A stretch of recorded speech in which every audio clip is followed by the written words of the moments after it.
నమస్కారం. బ్యాంకింగ్ రంగంలో కెరీర్ కోసం ఎదురుచూస్తున్నారా? అయితే యూకో బ్యాంక్ తీసుకొచ్చిన ఈ కొత్త రిక్రూట్మెంట్ గురించి తెలుసుకోవాల్సిందే. రాబోయే 5 నిమిషాల్లో దీనికి సంబంధించిన పూర్తి వివరాలు చూద్దాం.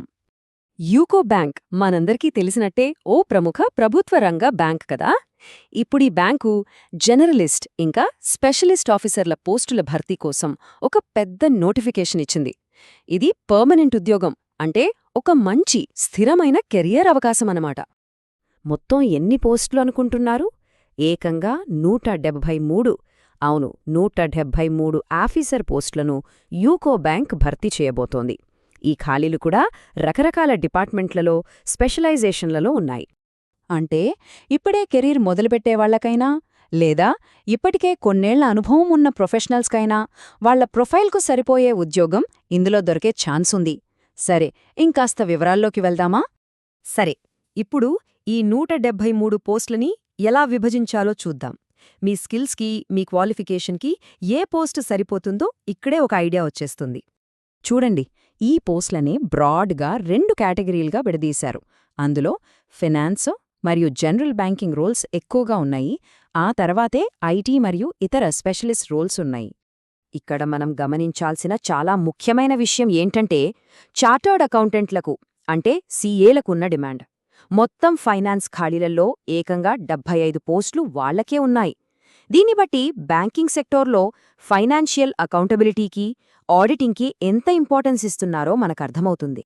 ఇక టెక్నాలజీ వైపు వస్తే, యూకో బ్యాంక్ డిజిటల్ ఫ్యూచర్ మీద ఎంత స్ట్రాంగ్గా ఫోకస్ పెట్టిందో క్లియర్గా తెలుస్తోంది. కేవలం సాఫ్ట్వేర్ డెవలపర్లే కాదు, డేటా సైంటిస్టులు, క్లౌడ్ ఇంజనీర్లు, సైబర్ సెక్యూరిటీ ఎక్స్పర్ట్స్, ఇలా చాలా కీలకమైన స్పెషలిస్ట్ పోస్టుల కోసం కూడా రిక్రూట్మెంట్ చేస్తున్నారు. ఓకే, నచ్చిన పోస్ట్ ఏదో తెలిసిపోయింది కదా. మరి దానికి కావాల్సిన అర్హతలు ఉన్నాయో లేదో చెక్ చేసుకోవటం తరువాతి స్టెప్. రండి, ఆ వివరాలేంటో ఇప్పుడు చూద్దాం.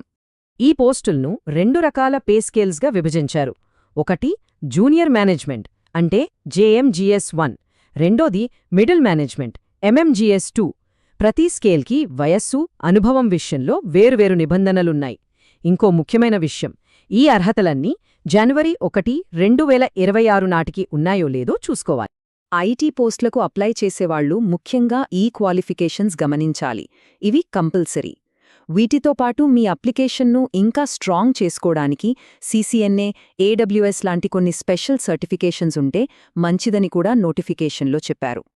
గవర్నమెంట్ రూల్స్ ప్రకారం కొన్ని కేటగిరీల వారికి అప్పర్ ఏజ్ లిమిట్లో రిలాక్సేషన్ ఉంటుంది.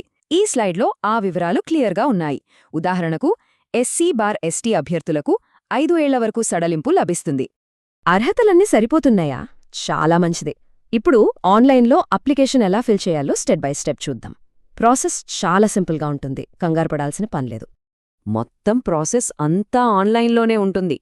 చూడండి, పర్సనల్ డీటెయిల్స్ నింపేటప్పుడు, డాక్యుమెంట్స్ అప్లోడ్ చేసేటప్పుడు చాలా జాగ్రత్తగా ఉండాలి. ఒక్క చిన్న తప్పు కూడా దొరలకుండా చూసుకోవడం ముఖ్యం. అప్లికేషన్ ప్రాసెస్ మొదలుపెట్టే ముందు టైం వేస్ట్ కాకుండా ఉండాలంటే ఈ డాక్యుమెంట్లన్నింటినీ ముందుగానే స్కాన్ చేసి ఇక్కడ చెప్పిన సైజుల్లో రెడీగా పెట్టుకోవడం చాలా బెటర్. ఇలా చేస్తే అప్లికేషన్ ప్రాసెస్ చాలా స్మూత్గా అయిపోతుంది. ఇక చివరిగా అస్సలు మిస్ కాకూడని కొన్ని ముఖ్యమైన తేదీలు, వివరాల గురించి మాట్లాడుకుందాం. అప్లికేషన్ ఫీజు నాన్ రీఫండబుల్, అంటే తిరిగి ఇవ్వబడదు. దీన్ని ఆన్లైన్లోనే కట్టాలి. ఈ ఫీజు కూడా అప్లై చేసేవాళ్ల కేటగిరీని బట్టి మారుతుంది. ఇది చాలా చాలా ముఖ్యమైన విషయం. సెలెక్ట్ అయిన అభ్యర్థులు 2 లక్షల రూపాయల సర్వీస్ బాండ్పై సైన్ చేయాలి.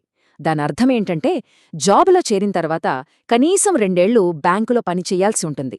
ప్రభుత్వ రంగ బ్యాంకుల్లో ఇది చాలా కామన్ ప్రాక్టీస్. ఈ తేదీలని చాలా జాగ్రత్తగా నోట్ చేసుకోండి. అన్ని అర్హతలు జనవరి 1, 2026 నాటికి ఉండాలి. ఇక అప్లికేషన్ విండో ఫిబ్రవరి 2న క్లోజ్ అయిపోతుంది. కాబట్టి చివరి నిమిషం వరకు ఆగకండి. ఇది చాలా కీలకమైన రూల్. అఫీషియల్ నోటిఫికేషన్లో చాలా క్లియర్గా చెప్పారు, ఒక్క అభ్యర్థి కేవలం ఒక్క పోస్టుకు మాత్రమే అప్లై చేయగలరు.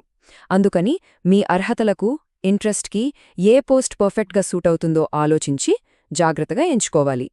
సరే, ఇప్పుడు పోస్టులు, అర్హతలు, అప్లికేషన్ ప్రాసెస్ ఇలా అన్నిటిపైన ఒక క్లియర్ ఐడియా వచ్చింది కదా. మరి ఇది మీ కెరియర్ లక్ష్యాలకు సరిపోయే అవకాశమేనా? ఒకసారి ఆలోచించండి. మరిన్ని పూర్తి వివరాల కోసం అఫీషియల్ నోటిఫికేషన్ను తప్పకుండా ఒకసారి చెక్ చేయండి. All the best.